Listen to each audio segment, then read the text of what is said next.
The Burrows of Berea is a conversational podcast. We study the Bible and we talk about it. Not all of us are of the same faith, and one of us doesn't actually have a faith. And that's wonderful. We all love one another, and we're going to continue to talk about these things. The things we believe in and the things we believe about what we read in the Bible. Not all of these are necessarily true. Some of it is opinion and speculation. Thank you for listening and speculating with us. There you go. That was good. Yes. You are listening to the Burrows of Berea. Nody notes from the underground. Welcome back to the Burrows of Berea. I am Rick Welch, and sitting across from me is Mom So Hard, Tiziana Severse. Eat your broccoli. And behind the glass, Rocket Man Andy Bishop. I'm glad I don't have to be witty every time because I would fall short. I know. Between Mom and So Hard and Eye Candy Kimsey. I was thinking that. Billy, too. Billy's always got something. Billy, he has to work so hard to bring him in there. You know? He's got some good ones. I had to pause it because I'm laughing so hard. I know, it's so funny. And now that we brought Sarita in, and I hope you can, since you can do some nights, you should come with the whole drove. Oh, I would love that, Just giant drove of asses in this room. Yeah. Sarita and Billy together are hilarious. Like they're like really kids. funny. They are funny. They are very They are funny. And Rick will tell a blue joke, and then the two of them will hear it even bluer than it was. Yes. Mm-hmm. Yeah. They'll take it to the next level, and they'll be like, I don't know what you're talking about. You know, it's like, totally. Yes, you do. Well, we're in the fourth part. We're finally at the fourth part of Samson. I think that this will probably wrap up our Samson, and which I'm actually excited about because we're going to do a little turn on the notes from the underground because Tiziana has done enough research and has, she obviously can keep the narrative going that she's taken over Notes from the Underground. We're going to have her do Mary Magdalene coming up next after the Samson and Delilah one. And I'm super excited to hear what you're going to bring. Yeah, me too, because I don't know what I'm going to bring yet.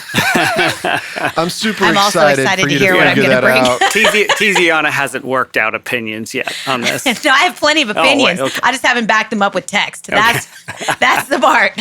Yes. No, opinions are not in short supply over here. Yeah. But it is unusual because usually I bring the study and I try to hold it and rein it in and all that. But I'm excited about that. I want to feel that switch. I think it'd be a lot of fun. Yeah, I'm excited too. It'll be fun. Yeah, it'll be great. And then we'll get Andy to do to lead one on the Targums, which we're going to learn about. What? Yeah, the Aramaic Targums. Yeah, it's a thing. Look it up, guys. I don't have time to get into it. So we're jumping right in. So if you remember in the last episode, Samson has destroyed a harvest. He has, by tying 300 foxtails together, and which took a minute, and killed everything in its path, including the harvest. He goes down, hides in the cleft of a rock, and then the Philistines come looking. They invade into Judah, because if you remember, they've taken over that section of Dan on the coast. Now they've invaded into Judah. It's a problem. So they send 3,000 men of Judah to go get Samson. And Samson asks him while he's while he's there and hiding, like, you're not going to kill me, right? You're my people. If you promise me you're not going to kill me, then I'll come with you. They make him that basically like a solemn vow. We won't kill you. They bind him up with 2 new ropes, it says, and he gets back fresh. That's right. When he gets back, it says that it melted like flax, and he rips the ropes and takes the jawbone of an ass and kills 1,000 men. Over the course of 24 hours, we just guessed. If it had been that length of time. I mean, how long can you survive without water? It's like 3 days? Yeah. 3 days. Yeah, but the problem is the amount of physical exertion. Oh, yeah. That's why you would be on the edge of death. Yeah. And I thought about... there were other the Judites were still there. We don't know what happened with them, so we don't know if they were. I wonder if there was other people involved in this. Yeah, maybe they weren't killing anyone, but they were fighting so that Samson wasn't have you ever seen that in movies where there's a dude in the middle and then they're fighting in a ring, but everybody for some reason just waits their turn to get, you're come on. Every Bruce Lee movie ever. Yeah. Everyone just hangs back and waits their turn. Yeah. That's not really how that would go. So I wonder if the Judites were somehow or another, at least engaged in some kind of battle so that Samson had time to as Carmen says, take a donkey jawbone bashing a few heads. You remember that guy? Carmen, the singer, Christian singer. Yeah. Took a donkey jawbone, busted a few heads. That's like one of his songs. He says Oh my God, that's hilarious. Yeah. You know, it's really Busted a funny few because you said in the heads. last one that you just, instead of a mic drop, Oh yeah. Donkey bone. he made Donkey bone drop. Yep, he made a jaw drop.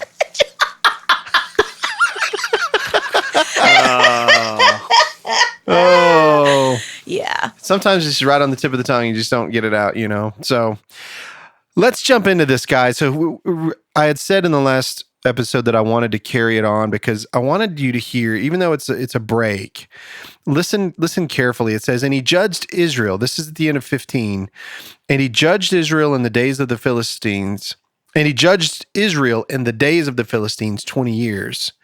The Gazites were told, Samson has come here, and they surrounded the place. So that's how we go into Judges 16. So keep the thought. Remember, he judged them. I feel like that verse should have been at the beginning of 16. That would have been a better break, in my opinion. However, it says, and he judged Israel in the days of the Philistines 20 years. The Gazites were told, Samson has come here. And they surrounded the place and set an ambush for him all night at the gate of the city. They kept quiet all night, saying, let us wait till the light of the morning, then we will kill him. But Samson lay till midnight, and at midnight he arose and took hold of the doors of the gate of the city and the two posts and pulled them up, bar and all, and put them on his shoulders and carried them to the top of the hill that is in front of Hebron.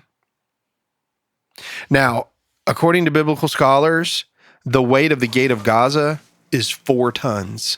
That's 8,000 pounds. So it's like Hulk level. Yes. 8,000 pounds is what supposedly that this man did. Have you ever seen people like when there's adrenaline rush pick up Yeah. cars off of babies Yeah. and stuff? I have. Yeah. Tear a door off. Yeah. Well, so I think that, and then he ruled X amount of years. That goes back to our Once Upon a Time. Yes. It's a literary device. It is. It completes that section of the description of how he came into power, and then what precedes, chapter 16 and forward is tales of his heroic exploits. Yeah. So we're saying, and then he did this thing. And again, we talked about this in the first episode. To judge Israel doesn't necessarily mean in a judicial fashion. It has more to do with being a military leader. Right. Or a deliverer. A deliverer. So he became the judge of Israel for X number of years. And now we're going to give you some examples. But looking back to what was Gaza? It was one of the 5 cities. Yep. So he, again, is like chilling in a Philistine village for what? Why are you even there? So again, we still have these stories. So he becomes this judge of Israel, but he's also consistently antagonizing the Philistines by going into their territory to mess with them on their own land. Again, it's a religious story of Hashem going and antagonizing Dagon, saying, you think based on your people's proximity to mine that you're winning, and I just want you to know that you're not. Right. So much so that they're lying in wait for him. And instead of Because he him- went there all the time. Right. This is like the number, 9th time we've seen Samson like just go down to Philistine territory for the fun of it, Yep. And if you think about it, I mean, not only just the display of power. So yeah, this dude's super strong, but think about what he's doing. He's closing their gate. Like they're closing the gate to keep you from coming in. Yeah. He picks it up and takes it to the top of a mountain. Well, because your walls are only as good as your gate. Yeah. So it's a metaphor for the power that of their God versus the Philistine God. Absolutely. And it also, it kind of reminds me of Hercules. It's like the Herculean guy of the Israelites, right? He is the strongest man in the Bible, according to the strongest Jew. Absolutely, the strongest Jew. So now we finally get into the title of this, which is Samson and Delilah. We're finally going to hear about this specific woman. Judges 16, verse 4, and I'm going to read all the way through 22, and then we'll just talk it out, okay? Yeah. After this, so after he carried that big gate up on there, he loved a woman in the valley of Sorek, whose name was Delilah. And the lords of the Philistines came up to her and said to her, seduce him and see where his great strength lies, and by what means we may overpower him, that we may bind him to humble him, and we will each give you 1,100 pieces of silver. Now, the lords of the Philistines were over the 5 cities. So that means there's 5,500 pieces of silver that they're willing to pay. Okay. And I did a little bit of searching here, and it says that in Judges 17, which is after the fact, it says that 10 shekels of silver was given to a certain man as a year's wage. 10 shekels. Wow. I do also want to point out, though, what do you think would have happened if she said no? They would have burned her alive, just Right. like they did the previous woman, right? Exactly. So it's not as if Delilah it's not like if she's like, that sounds like a lot of money, but let me think it over. No. She didn't really have a choice. There's a lot of No. money or death. Yeah. Yeah, there is no choice, and that's something that we said at the very beginning of this study.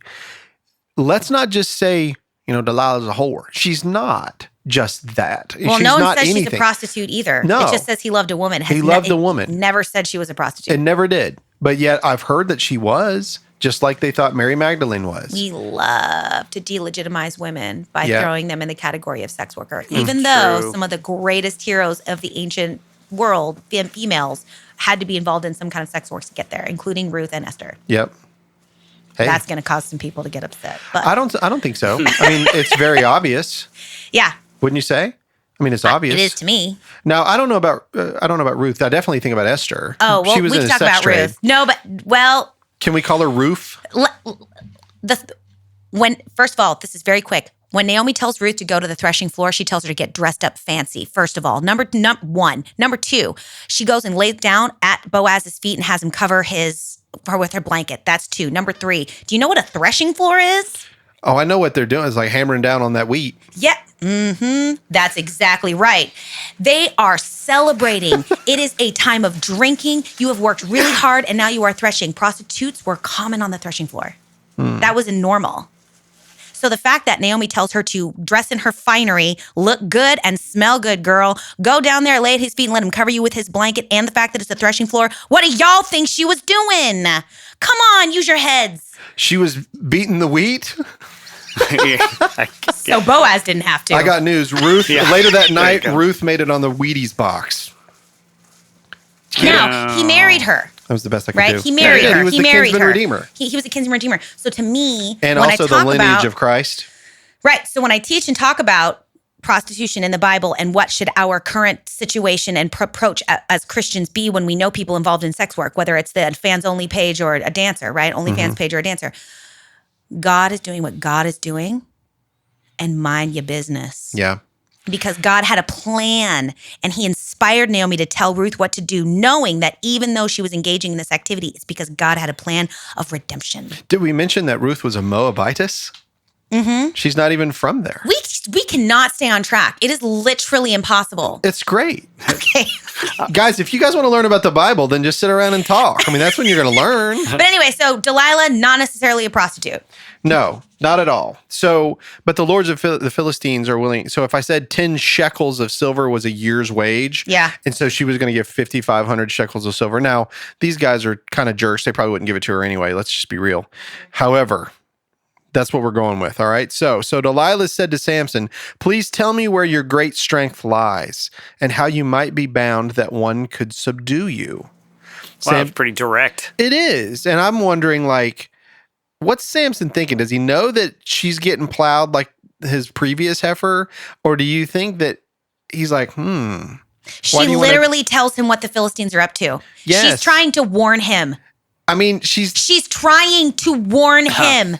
And she's trying to warn him because she's not able to say no to the lords of the Philistines. She is in the most impossible position. Yes. And she's trying to warn him it looks like that she's in this impossible position. But I agree with you to an extent. But if you read on, it sounds a little fishy. And here's why. So Delilah said to Samson, all of these things. Then Samson said to her, if they bind me with 7 fresh bowstrings that have not been dried, then I shall become weak and be like any other man. Then the lords of the Philistines brought up to her 7 fresh bowstrings that had not been dried, and she bound him with them. Now she had men lying in an ambush in an inner chamber. Now maybe it's just, again, she doesn't really have much of a choice. It's if we're going to use, as we always do, the Game of Thrones, when you think about what it takes to overtake someone, there's some sneakery and some conniving going on in the background. We know that it's never just face value. But if we take it at face value, it looks like she's doing exactly the bidding of the lords of the Philistines. Maybe to save her life, choice. right? Yeah. Yeah.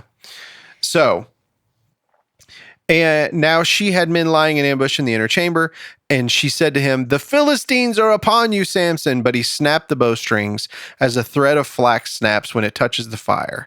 So the secret of his strength was not known. Then Delilah said to Samson, "Behold, you have mocked me and told me lies. Please tell me how you might be bound."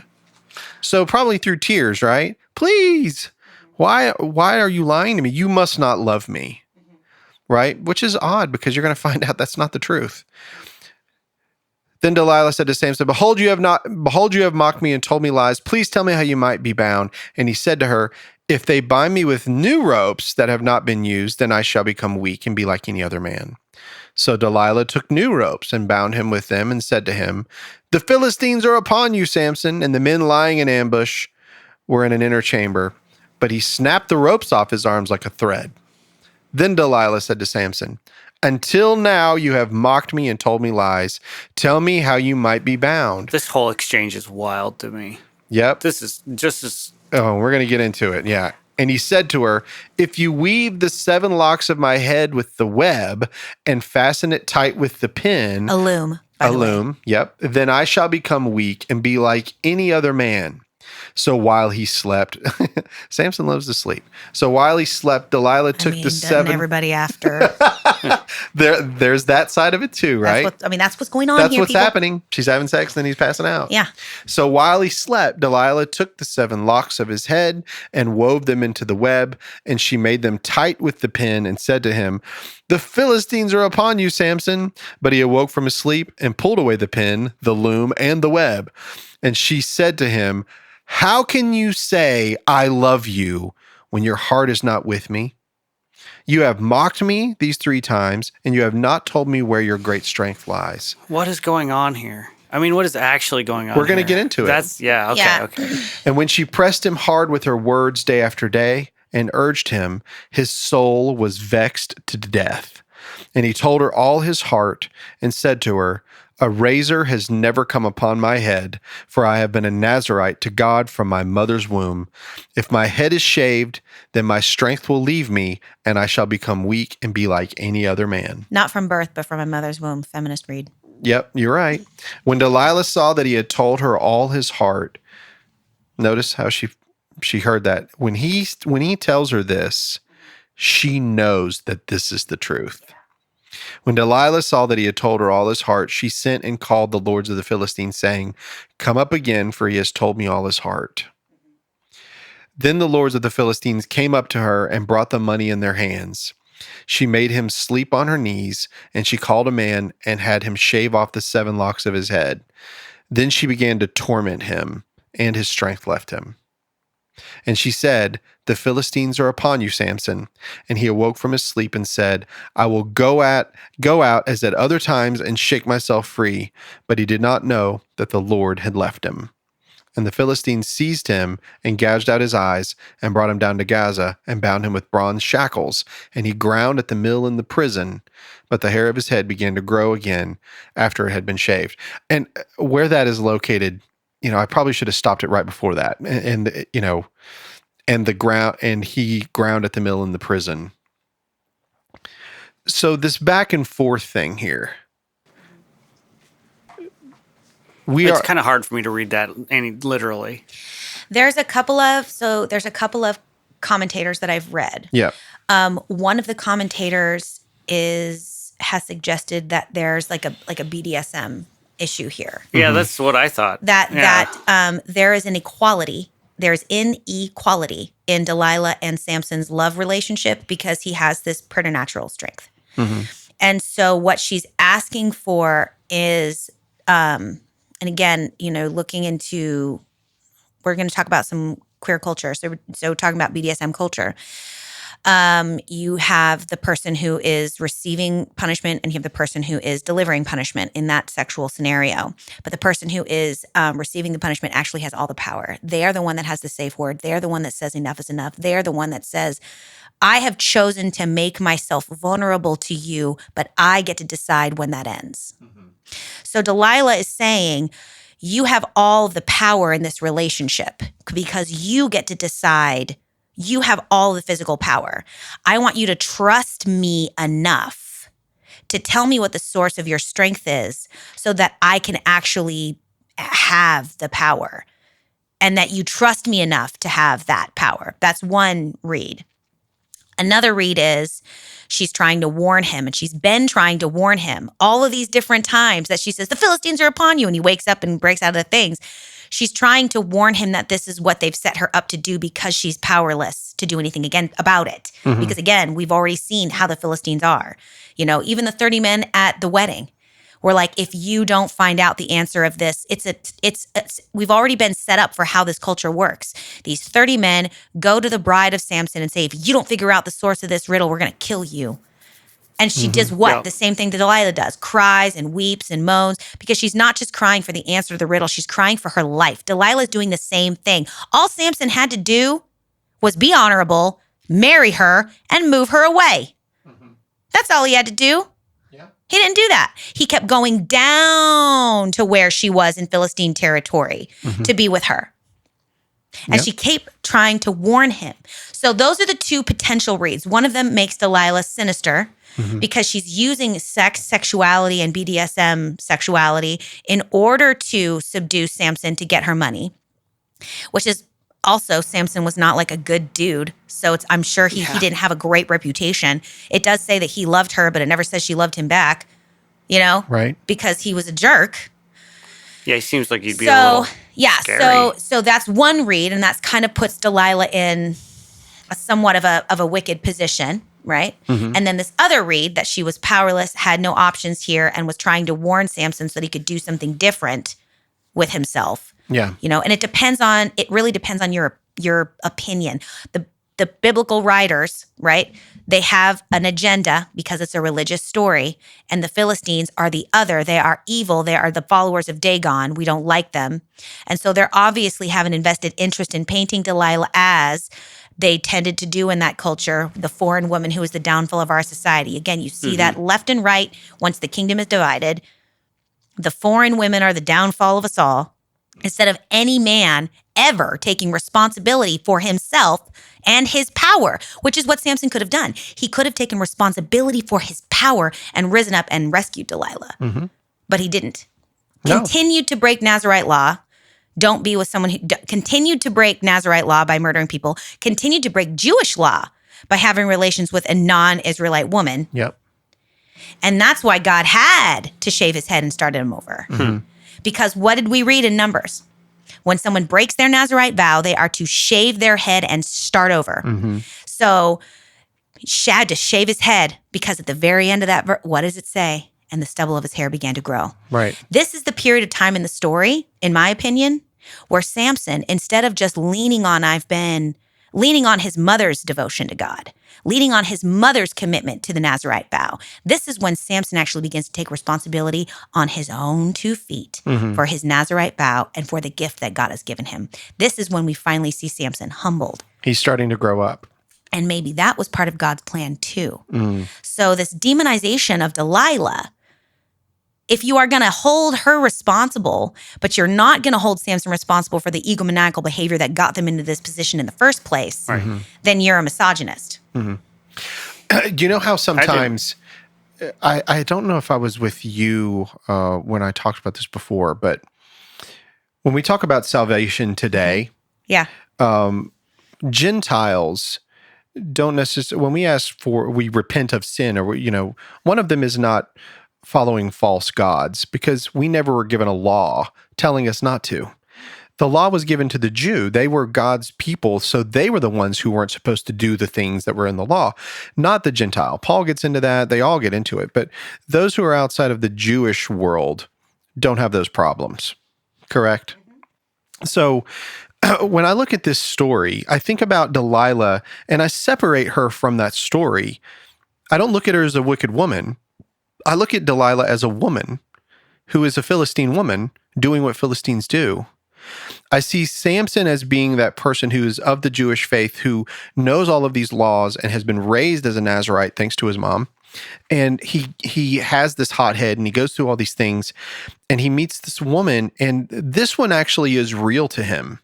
It's because she keeps doing that, whatever you call that, BDSM. Oh, yeah. I don't know what that means. I assume, is there, that's a... It's a bondage. It's kind of like... It's like sadomasochism? Yeah. Okay, and so... the terminology is escaping me because I didn't brush up bondage something, sadomasochism. I didn't brush up on my sex work. So I figured it... right. Before I came in here. I should have been prepared. You should have known. If you think about it... No, I know that... Hold on. I mean... Keep talking. Yeah, anyway. So whether it's... Whatever it might be with the BDSM or how all this stuff, again, it's speculative. What we do understand is that... The sub and the dom. Sorry, I just thought about it. The sub is the person who is sub and dominant, receiving the punishment, and the dom is the person who is dominating. Okay. And BDSM stands for bondage and discipline, dominance and submission, sadism and masochism. Got it. So, but it just occurred to me also. So does I it forgot. mean that you like so the Delilah's sub and the dom. dominatrix? So she's the dom and he's the sub. But in a traditional BDSM relationship, the sub actually has all the power. The sub has the safety word. The sub has the power, and so she, as the dominatrix, is asking him to usurp the sub power, which is actually do away with your safe word, do away with your ability to say, I'm done with this role playing right now, and give me all of the power, which, and again, in a BDSM relationship, you wouldn't do that. Sure. That's like, you'd have to that's like, the sub actually has the power. So she's asking for him in that's one read. That's one commentator's read. No, of course. That's if you take it, we don't know what the nature of their sexual relationship was, but I'm going to tell you something. Nothing new under the sun has happened. Well, if you want, that was the whole point of this. If you want to talk about it like everybody else talked about it, go to that show. We're talking about it in our way. Right. Sort of modernizing the idea here. So that's anyway, that answered that question. I mean, it makes sense that, not that it makes sense, but it's not wholly uncommon for men of a certain power, and that doesn't mean necessarily strength, just whatever, to be tempted by those relationships for whatever reason. Because there's something about when you have all the power, not having it for a second. Yeah. But even then you still kind of do. So, or like men that feel like they have to be in control all of the time or in charge all of the time. Yeah. They can't ever submit because their powerful position puts them in this place. Like there's a certain sort of longing, because I think most people, male or female, we long to be vulnerable. We long to just not have to carry the mantle. I mean, why do you think Jesus went out by himself in the morning all the time? Yeah. He longed, I think, for that vulnerable place of relaxation where you're not carrying the weight of the world on your shoulders. And so in the sexual realm, that's a lot of times how that can manifest with the BDSM relationships. So while you were talking, I was listening, but also I was thinking, we talked about that young goat in that previously, in the previous episode about the young goat, not really, thinking it was a peace offering and all that. And then as I continue to read, when he's with Delilah, at the very end of this, when she says, you don't love me. If you loved me, then you would truly tell me what was going on. And it's the first time in this entire story that Samson ever mentions God. He finally does. He says, the reason why I have all this strength is because from my mother's womb, he mentions his mother, from my mother's womb, I have had a Nazirite vow unto my God. I think in the previous episode, when we were talking about the young goat, I think that's the beginning of Samson sort of getting over himself a little bit. And let's keep in mind, I don't know if the Philistines sacrificed goats or not. I just know that the Israelites did. And so it's possible that Samson is taking that young goat, going to take his position as the man of the home and to do the things that he's supposed to do for this marriage. Sacrificing the goat might have been one of those things as he begins to consummate and have this relationship. So I think that the Israelites coming out of him a little bit. Yeah, but then he demonstrates that he's not ready. He was not ready. Because ready. the first test that he has to like behave properly, he behaves poorly, and causes even more. So now it's like a second opportunity. There's a mirror. Yeah, so now it's happening again. It's another relationship where now he actually utters God. I have this strength because of what my mother did and because of God.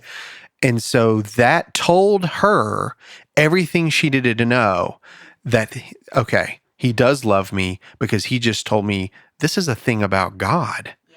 And we know how religious these people are. Yeah. Right? Yeah. So she sees that, and then she seizes the opportunity. Delilah is doing what Delilah does because Delilah is a Philistine woman in a very harsh culture where men burn women all the time. And this is not easy for her, but she's doing it. And she's going to come out of this because she immediately went to him and they gave her the money. Yeah. Yeah. And on a spiritual level too, she's Team Dagon. That's, of course. That's how she was raised. She's not a part of the covenant of Israel. She's never been given any of these laws. She wasn't there when Hashem worked the miracle of delivering them through the Red Sea. She doesn't have any of that context. None of that. All she has is the God of her family and God of her tribe, which is Dagon. So obviously she's going to fight for that. It's the same way Cherry read the Jezebel Ahab thing. She's like, everybody makes it hard on Jezebel, like she's just this evil wench. She wasn't an Israelite, and she was helping her husband. Isn't that what she's supposed to be doing? Yeah. And it's like, I get it. I understand that. I really do. And I feel like now we're at this place where, okay, he has matured. He loves this woman. He's taking ownership of who he is.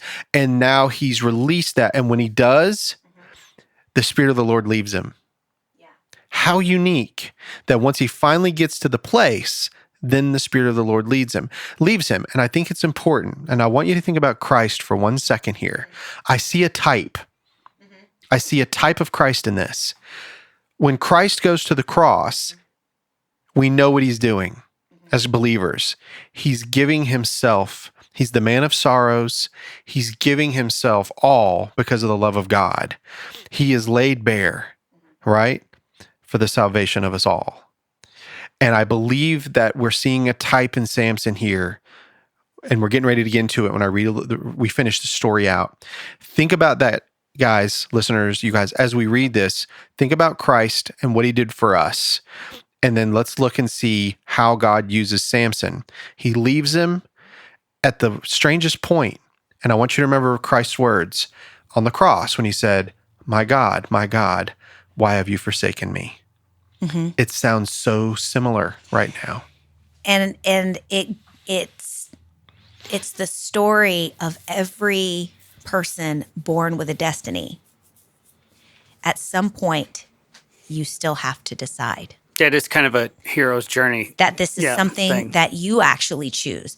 Samson has decided, at that point, he's recognizing that his Nazirite calling is a calling that has happened since his mother's womb, but yet he has not taken responsibility for. And in the Garden of Gethsemane, Jesus prays, if this cup can be taken from me, let it be taken from me. Jesus could have walked away from that situation. That time, at that moment, when the Garden of Gethsemane happens and the soldiers come to take him away, that is Jesus choosing his crucifixion. Yeah. He's been leading up to this point with a calling, but at that point, I believe he chooses it. I lay my life down. I choose this. For your sake. And that's when we really step into our power.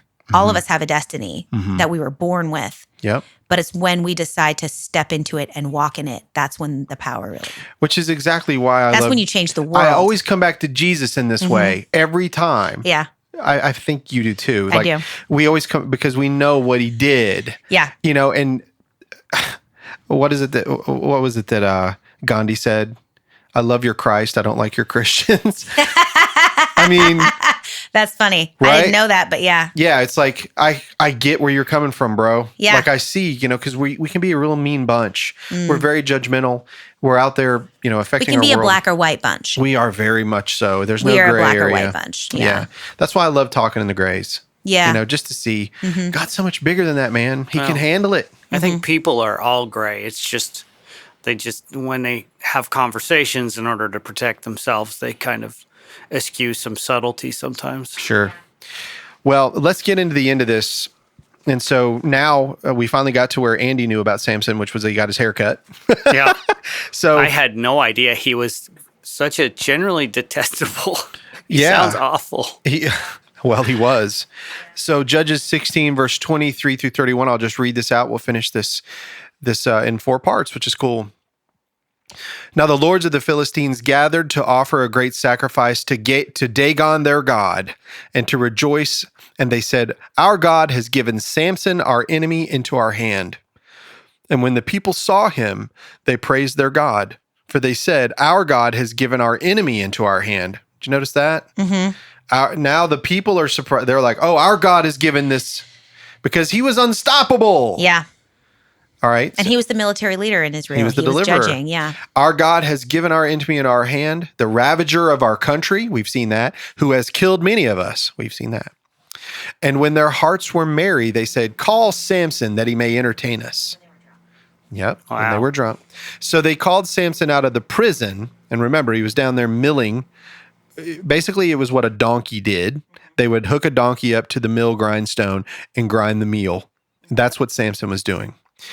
So they called Samson out of the prison, and he entertained them. Which is what a woman would do. Mm-hmm. Yep. So they further humiliated him. They made him stand between the pillars.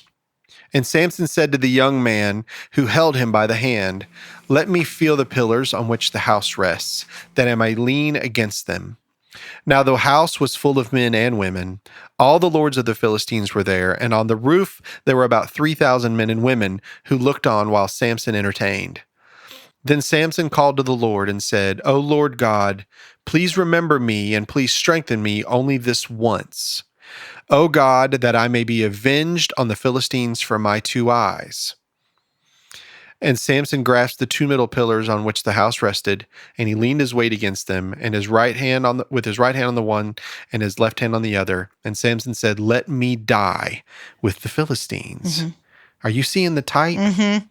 Then he bowed with all his strength, and the house fell upon the lords and upon all the people who were in it. So the dead whom he killed at his death were more than those whom he had killed during his life. Then his brothers and all his family came down and took him and brought him up and buried him between Zorah and Eshtaol in the tomb of Manoah, his father. So his father had died at this point. He had judged Israel 20 years. And that's how Samson's story ends. I had to see that. I didn't know either. I find it fascinating that after his hair is shaved, though, there is no more mention of the Spirit of the Lord. It says he cried out to the Lord, but it's not like the Spirit of the Lord rushed upon him with the lion or the Spirit of the Lord rushed upon him with the jawbone. It's really, really interesting to me, and I'm just curious about that. I think that it mentions the hair, like you said, it's growing back. It's coming back. So he's at his weakest state. It's starting to come back. But it did, instead of the Spirit of the Lord coming upon him, he called upon the Spirit of the Lord. Yeah. It wasn't like you said, "Okay, God, I'm going to kill this lion." Yeah. The Spirit of the Lord made him kill the lion. "Oh, I want to kill these 1,000 men, Lord, help me." Nope. The Spirit of the Lord rushed upon him, and then he did so. Mm-hmm. In this case, he's at the most vulnerable state, completely forsaken, and he calls on God, "This one last time, let me die with the enemy." Yeah. And then he kills more of them and destroys the temple of Dagon. Yeah. And the lords of the Philistines. And the lords, so which he put takes them into out. a scramble. Yeah, put them into a scramble for a little while. They didn't go into a scramble permanently because obviously they still had enough power by the time David rolls around that the Philistine fight is still in full effect. You know, Right. they now were on the borders of Judah at that point. Right now, they're just on the borders of, so they had made some headway. Their territory had expanded. So, but I mean, I'm sure it put a hurting on him. It made it take a while. Oh, yeah, it changed some stuff. So I want to read a verse in the New Testament. I'm going to try to read it in several versions, okay? I just want you to hear it. 1 Corinthians 2:8. Well, we'll start a little bit earlier. This is 1 Corinthians 2, verse 6. This is Paul writing to the Corinthians. He says, "Yet among the mature we do impart wisdom, although it is not a wisdom of this age or of the rulers of this age, who are doomed to pass away. But we impart a secret and hidden wisdom of God, which God decreed before the ages for our glory." Now listen closely. "None of the rulers of this age understood this, for if they had, they would not have crucified the Lord of glory." My point is this. We've talked about the divine counsel and so many other things, Andy, in our side studies. The rulers weren't aware of who Christ was. Satan tempted him. If you're the son of God, then do this. And he would rebut him. And if you're the son of God, do this. And he rebutted him. And so he's fighting the chaos monsters. He's fighting the demons. He's fighting all this stuff he has power over the demonic. He's making people walk. He's making the blind see, the deaf can hear.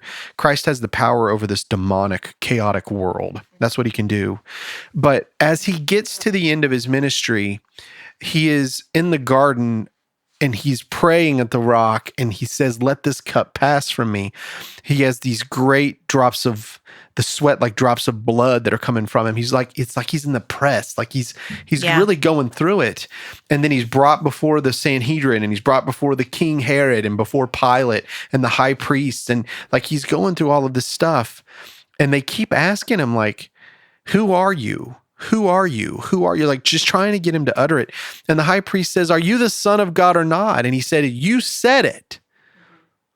And you will see the Son of Man coming in the clouds with his holy angels and with fire.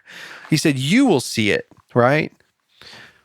So by the time they get him to this point and they crucify him, it's over. The disciples think it's over. The women are worried about burying him.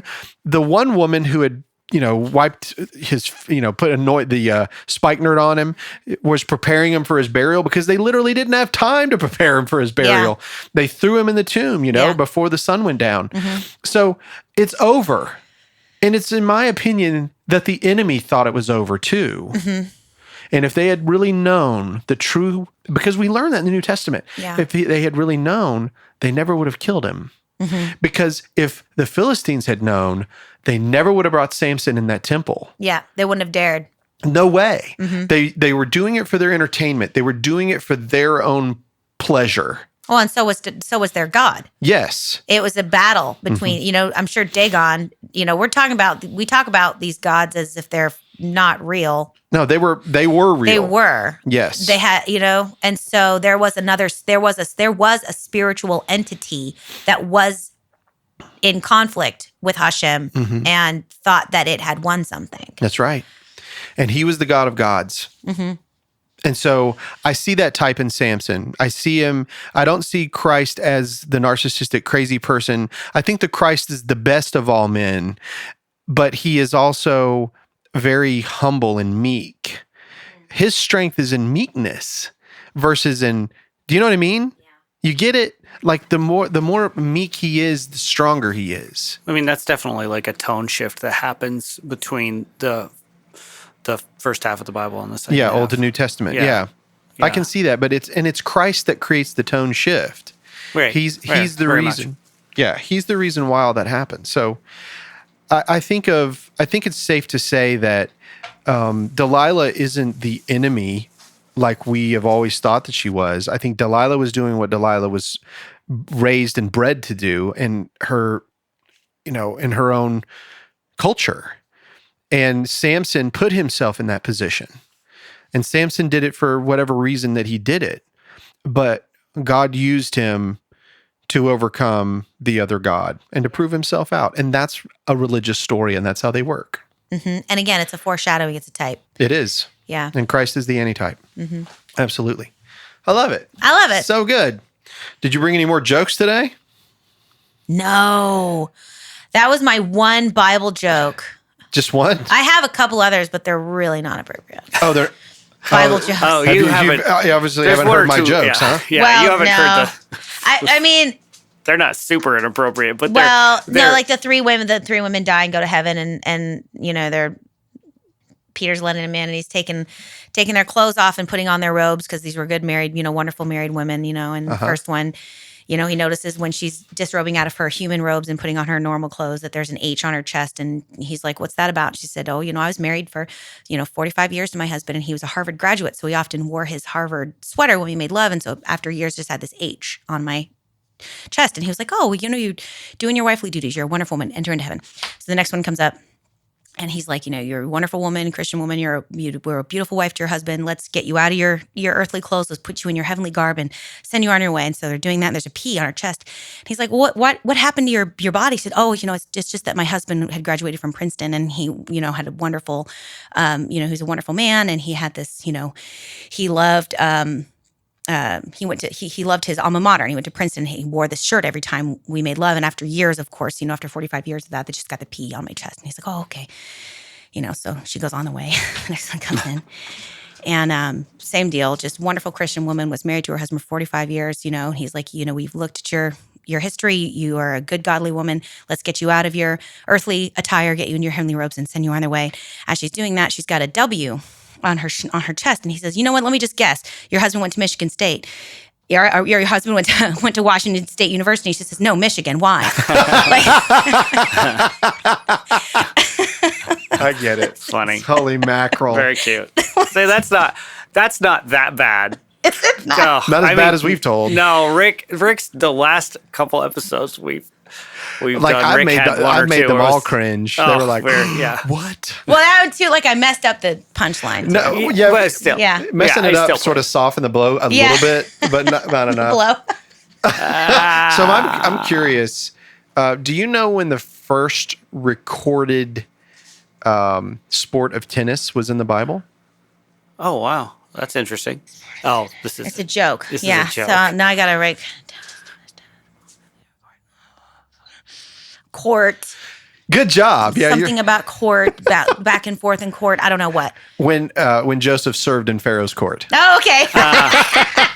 That's not bad. That's not bad. I like that. Thought I'd take your hideously nasty, dirty joke, and I then was trying to think of Stephen being stoned in court, like maybe, you know what I mean? Like that's what I was like, but I was like, well, that's New Testament. That's clearly, he's got to be older than that. Yeah. I was literally trying to think of the punchline. well, that brings the Samson and Delilah to a close. That was a lot of fun. That was a lot of fun. No, it cool. was. Yeah, I learned a lot. It's I funny did. how fast it wraps up, though. Yeah, It like it's all like front 2/3. Yeah. we could And have then it's broke. just like you once you get the gist of the culture, and you sort of place yourself in it, then you can read the text, and it makes it easier to flow because because that's all we've talked about is remember this is a different culture than this. Yeah. It's so easy to heap all the laws onto the Philistine people. They weren't God's people, so they shouldn't be expected to hold that same level, right? Yeah. And so it does, and we could have went deeper and deeper and deeper into this, but at some point, you got to say, you got to study on your own. That's why we're supposed to be Bereans, study on our own, So we could do an 87 part, on Mary Magdalene. I bet we could. Oh, yeah. If we Yeah. really wanted to dig deep. So I'll leave that up to you. You make it as many parts as you'd like. So. Well, anyway, thanks, Andy, for being here. Thanks, Tiziana, so Yeah, much. I thanks for can't having wait me. to get together. And guys, go check out our Patreon page. We're getting some people in. It's awesome. People want to give. I've been putting out some more content, so go check it out. And we are heading to Virginia Beach. Very excited about that. You're going to be hearing that coming late in the summer and into the fall. Gary DeMar is coming in September. I'm super excited. He's coming to the studio, Gary DeMar is. That's really cool. That's cool. Andy has no idea who he is. And I'm so glad. He's huge. Not like a big man, but he's huge in the Christian world. Yeah. Wow, that's awesome. Yeah, anyway. All right, well, thanks, guys. We will talk to you next time on the Burros of Berea. Sweet. Hey, guys, this is Rick from the Burros of Berea. Do you know how much blood, sweat, and tears it takes to make a podcast? None.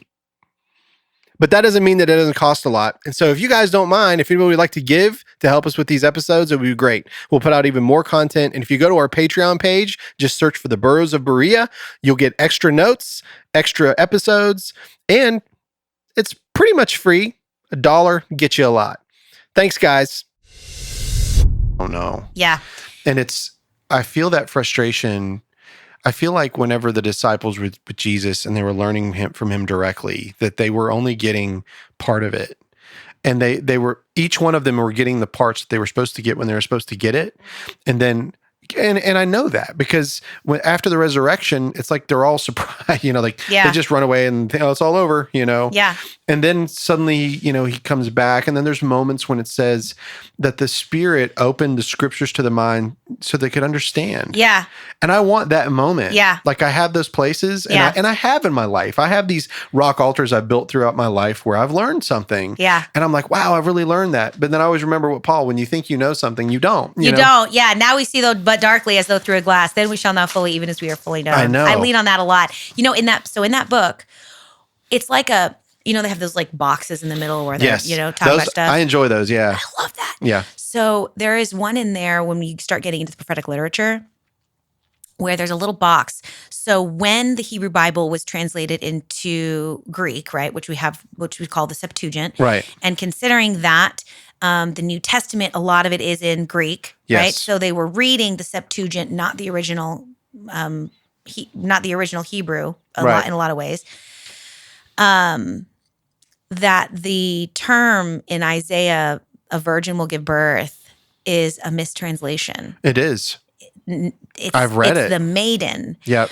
But because there was no word in Greek for maiden, because Isaiah's children were sign children. So Isaiah in his life and time was actually talking about his wife giving birth, but it was supposed to be a metaphor for Christ later on. Mm-hmm. It's a maiden gives birth. It has nothing to do with virginity. Mm-hmm.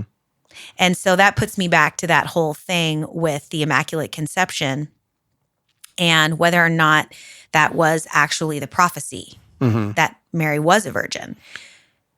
Yeah, I mean, the only thing that I can say is, first of all, you're 100% accurate. I've studied this out too. It is not virgin. It's not. It is maiden. It's a young woman. And at this point, Ow! Oh my God! Ow! Greg just climbed up Andy's leg. Ow! Fucker. Just like stuck the claw right through my pants and like what she's done, but usually it doesn't go also into my flesh. Sorry. Yeah, no, that kitten nails are the worst. Listen, you got to understand, that's a bush cat. Yeah. Okay? He did get up in the bush by not doing that. Yeah. He's a survivor. He not gonna give up. Listen, I could do that all day, and I probably will. I love it. Yeah. But in any case, virgin versus maiden. Yeah, and so but we do know that she was betrothed, and because the angel came to her and she had known not a man, she said, because I've known not a man. Remember, she actually says that. So because Mary says, how can this be since I've known not a man? Right. That we put the word virgin on it. So she had not been with a man and that this was from the Holy Spirit. Now, the question is she being overshadowed by the Holy Ghost, as it says, is kind of a thing that has only really happened once ever. Yeah. Sounds a lot like panspermia. I start getting creative at this juncture, though. Like we've talked about this before, I think. I don't have any strong beliefs about this particular issue. Sure. I have curiosities and ideas and things. And I think a lot about Mary and saying, I have known not a man. First of all, you can be assaulted, not penetrated, and still get pregnant. Mm. You can be assaulted and not count that as being with a man because it was not something that you wanted to do. Yeah. And if you look at the Levitical laws around a woman and sexuality, if a woman is raped in the country, it's not her fault, and nobody considers that her fault. If she's raped in the city, that is her fault, and she should be stoned to death. Mm. That's wild. Yeah. Some possible interpretations, because again, we don't really know, right? We don't. Some possible interpretations of that are, for example, if she was in the country, she could have screamed and no one could have heard her. Mm-hmm. But if she was in the city, she could have screamed and people would have heard her. So if she didn't scream, maybe she was into it, right? But there's lots of things. You could have covered her mouth. You could have had a knife to her neck. There's lots of reasons why a woman could be raped in the city and it's still considered rape. I'm curious. The story I invent it. I get it. All right? Yeah. The story I invent is that Mary was assaulted and kept it secret to herself because if she had told anyone, she would have died. And she was about to start showing that she was pregnant. and she was going to die anyway. I mean, that's actually an ancient thing. There's a lot of people that have talked about that. And Bart so, Ehrman from the University of North Carolina, Chapel Hill, actually says she was a young girl in trouble. I've heard all of these before, yeah. Oh, I haven't. I thought I made this up, so that makes me feel better. Man, you're up there with the philosophers and because the thing is, Andy's with the rabbis. No one said she was a virgin, right? No one said that is not the correct translation. Yeah, right. Of course, she would lie to the angel and say, "I have known not a man," because she would be about to be dead. And what is to me, because I'm not attached to. Again, this goes back to our previous conversations about high Christology versus low Christology. Right. I am not attached to Jesus's DNA being half divine. Jesus was 100% divine to me, and I don't need the miracle to have happened in order to make my love for Jesus and my belief in who he said he was. It's not attached to that. Yeah. It doesn't matter to me. And for me, it's more miraculous that God looked down and saw this woman in trouble and knew that she was going to be stoned to death, pregnant and stoned to death. She still could have been, even going with if Joseph had decided not to put her away privily. Yeah. She still could have been stoned to death. Exactly. So the fact that God said, no, please, please, please, I'm in charge of this. I'm going to fix this. I have a plan for this baby. I don't want this baby to die. I have a plan for this baby. And then the Holy Spirit comes and overshadows Mary and does whatever miracle to the DNA that the Spirit of God does. Because to me, like I believe it's the Church of Latter-day Saints that believes God physically came down and impregnated Mary physically. That's gross. Yeah. So what happened there? It just says Also he overshadowed her. It just significant says lack he of imagination. overshadowed her, Yeah. And here we have, and it's relevant to Samson, because what we're talking about is when a child is in utero, the relationship between God and that mother can affect the DNA of that child. Samson never took a Nazirite vow. His mother did on his behalf, and it changed his DNA. Yeah. I think the Holy Spirit of God overshadowed Mary and changed that baby's DNA. I think Mary was probably assaulted. And then God saw that it was not her fault, that she had no power. There's nothing to do with her. Her genetic line, Mary's genetic line, is still descended from Judah. It's not attached to Joseph. No, it's through her. Right. So it's all through her. Same conversation we had about John the Baptist. Which is unusual in genealogy, by the way. Right. To me, I just hear, got goosebumps, the Spirit of God crying out and saying, don't you understand? I made them in my image. Both of them, women, are just as important, just as valuable, and just as much a part of my plan. They matter.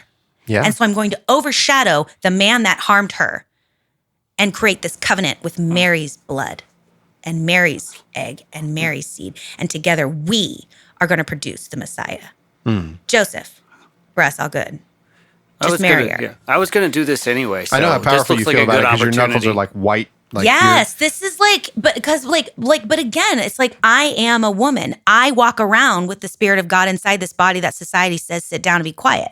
I am currently with child. You don't show, it's going to make me cry because I'm super hormonal. You don't show, really, for the most part, especially if it's your first baby, until you're like 5 months pregnant. That's a human being. Yeah.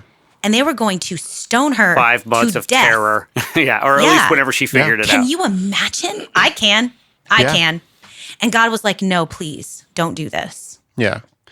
I wished he'd done it for all of them, and maybe he tried. We don't have the recorded stories of every woman who was raped and then showed. We don't have those recorded stories. This is one of the reasons why I love this show so much in comparison to our church life. Yeah.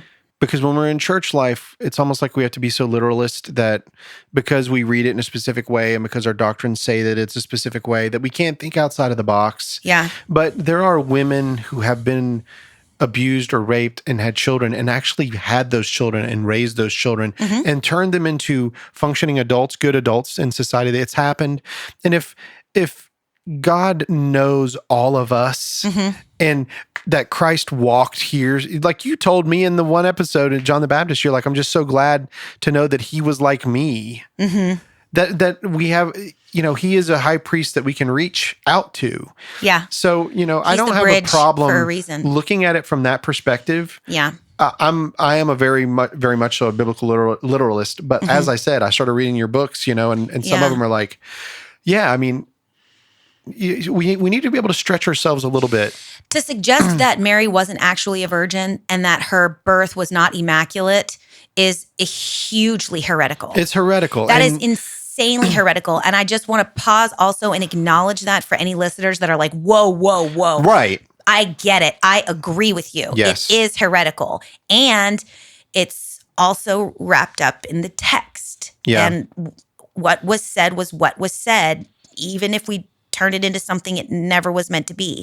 And again, you'd have to look backwards into when high Christology, which is, again, the focus on the divinity of Jesus Christ versus the focus on his humanity. That is when we say Christology. Low Christology is a focus on the humanity of Jesus. High Christology is a focus on the divinity of Jesus. Right. When you start seeing the Catholic Church use high Christology as a weapon and a tool for control of the people, you start to understand why the Immaculate Conception became such a big deal. Mm-hmm. And there's a whole other conversation, the Nicene Council of 325, homonous versus was he the same substance as God versus not, whole different conversation. It's been going on forever. But that's why that conversation was so important, because you had certain sects of Christianity that were like, stop with this, using the divinity of Jesus Christ as a way to cancel out his humanity.